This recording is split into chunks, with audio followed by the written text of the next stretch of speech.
Друзья, всем привет! Неутешительные новости для украинских беженцев. Европейский Союз готовится к отмене временной защиты для украинцев, которые находятся в странах Европейского Союза. Если вам эта тема интересна, смотрите это видео до конца, чтобы владеть ситуацией. Итак, мы видим с вами, что украинский конфликт, слава богу, приближается к своему окончанию. Надеюсь, что скоро перестанут гибнуть люди.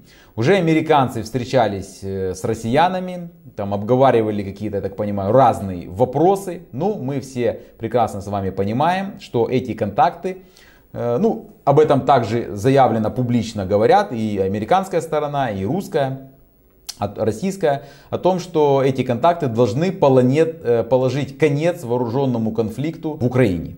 И, конечно, на фоне этих встреч, на фоне всей этой информации, которую там, скажем так, Трамп доносит публично, да, в основном это он это делает, и его команда, в Европейском Союзе зашевелились по поводу временной защиты для украинских беженцев. После объявления прекращения огня или окончания войны ни один украинец не получит временной защиты. Об этом заявил министр внутренних дел Чехии Вит Ракушан. Но это еще не все. По его мнению, необходимо не допустить вторичной волны, имеется в виду беженцев, чтобы в мирное время к нам не приехало большое количество других беженцев, таких как мужчины, которые хотели бы присоединиться к своим семьям, уже проживающим в Чешской Республике. Прекрасно понимают европейцы, да и в принципе нормальные, адекватные люди прекрасно понимают, что если будет перемирие, то есть если будет мир, когда, отменят в Украине военное положение и смогут выпускать людей, то даже украинские эксперты, я читал об этом, прогнозируют, что еще из Украины уедет примерно 30-35% населения. Представляете? То есть, это пишут даже украинские эксперты. И об этом и европейские эксперты пишут. И все прекрасно адекватные люди это понимают. И в Европе тоже понимают. Куда они все поедут? Понятно, что они поедут все в страны Европейского Союза. И Европа не готова принимать.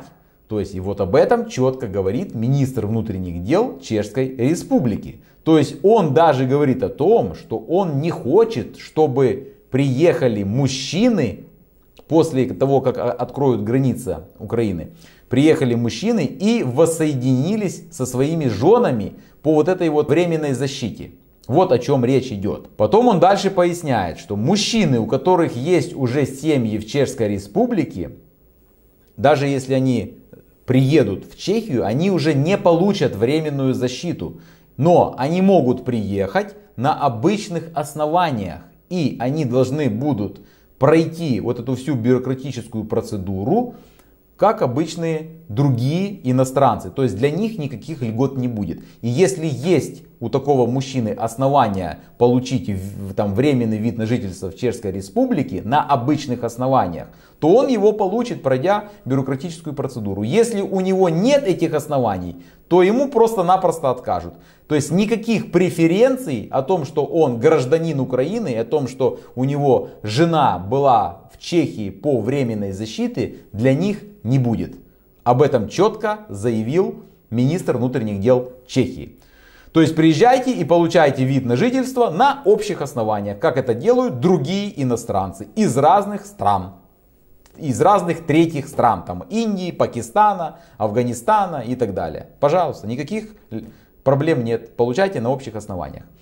Если будет прекращение огня или война окончится уже окончательно, тут как бы разницы нет, он говорит, то все беженцы, которые находятся в Чехии, на следующий день у них у всех окончится срок временной защиты. Но их никто выгонять не будет, понятное дело, на следующий день. Им дадут какой-то период.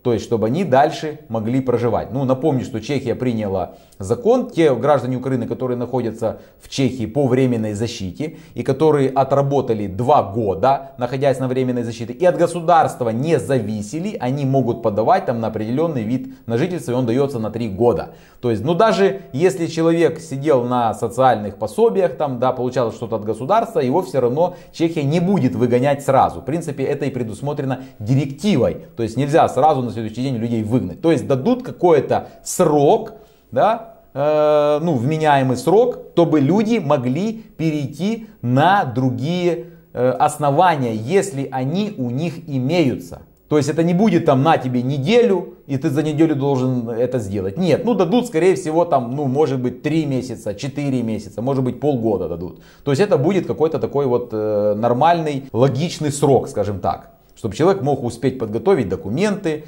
какие-то там подать, что-то может у него не хватает, он их переведет, а может закажет с Украины и так далее. Понимаете? То есть это будет какой-то нормальный срок. Однако в течение этого срока человек украинский беженец обязан будет перейти на другие основания. И вот что он еще говорит, что к ним будут применяться те же правила, что и ко всем остальным иностранцам, пояснил Ракушан. То есть никаких льгот не будет. Если есть основания, подавайте заявление, переходите.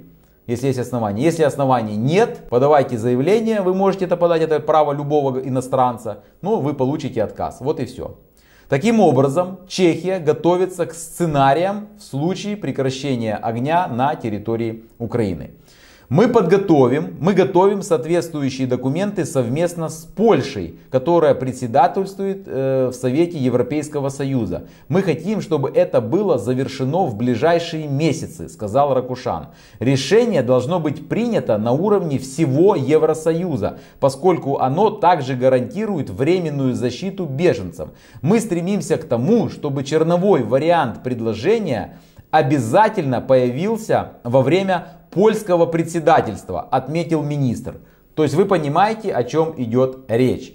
Он уже приоткрыл занавес, скажем так. То есть они готовят документы после окончания временной защиты, которые они хотят протолкнуть, чтобы их полностью принял, одобрил Европейский Союз, да, на всей территории. И в этих документах никаких льготных упрощенных процедур получения видов на жительство украинскими беженцами после окончания временной защиты, чтобы люди могли дальше оставаться в Европейском Союзе и находиться, в этих документах не предусмотрено. Вот и все. И это ответ тем украинским беженцам, которые пишут, вот в комментариях мне пишут, там в Германии очень много. Среди украинских беженцев такое вот явление, такая информация распространяется, да, о том, что обязательно всех оставят, что украинские беженцы тут всем прям нужны в Европейском Союзе, что там прям без украинских беженцев такие трудолюбивые, что все, Европа не выживет. Ну ходят там рассказывают, я, может, там чуть-чуть сутрировал, но смысл такой. Нет, друзья. Вот приоткрыл занавес министр внутренних дел Чехии. Готовят документы, никаких льготных упрощенных процедур не предусмотрено. Даже мужчинам украинским, которые могут приехать в Евросоюз для того, чтобы воссоединиться к своим женам. Нет, общее основание, приезжайте, вопросов нет. Но у вас же такие же права, как и у индуса, как у гражданина Ирака, например, как у китайца и так далее. Приезжайте и на общих основаниях подавайте.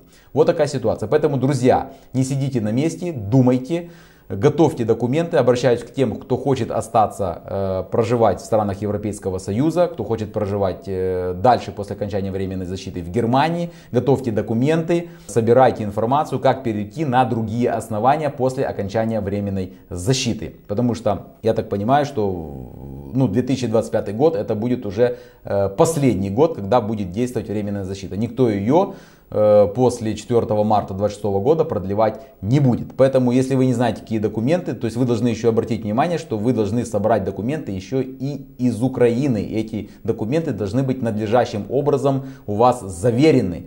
Если вы не знаете, что за документы, вот моя электронная почта, напишите мне: Роман, пришли мне список документов, я вам этот список отправлю, вы там сами все почитаете и посмотрите. А что думаете вы по этой теме? Пожалуйста, напишите свое мнение. Вот напишите, как вы думаете, все-таки оставят украинцев, то есть дадут какой-то льготный период, потому что это еще решение не принято, это только просто они готовят документы, так хотят, а как будет на самом деле мы не знаем. Так вот у меня к вам вопрос, напишите в комментариях, все-таки не будет никаких упрощенных процедур для граждан Украины, которые были на временной защите, или все-таки для них сделают какое-то исключение и их там оставят на 2, на 3 года еще, а может быть постоянный вид на жительство дадут. Напишите свое мнение в комментариях, пожалуйста.